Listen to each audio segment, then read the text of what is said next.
Assembly gate దగ్గర ఉదయం ఉద్రిక్తత నెలకొంది. బీఆర్ఎస్ ఎమ్మెల్యేలు పోలీసులకు మధ్య వాగ్వాదం జరిగింది. బీఆర్ఎస్ ఎమ్మెల్యేలు అదానీ రేవంత్ ఫోటో ఉన్న టీ-షర్ట్లు వేసుకొని వచ్చారు. టీ-షర్ట్లపై అదానీ రేవంత్ బాయి బాయి అని రాసుంది. అయితే టీ-షర్ట్లపై అభ్యంతరం తెలిపారు భద్రతా సిబ్బంది. టీ-షర్ట్లు తీసివేసి వస్తేనే లోపలికి వెళ్లనిస్తామని చెప్పారు.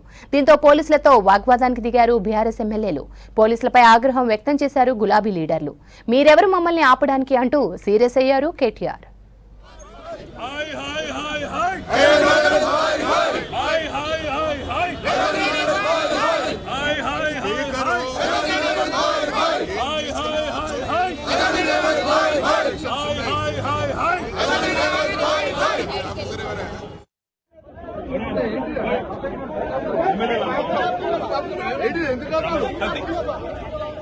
టీ-షర్ట్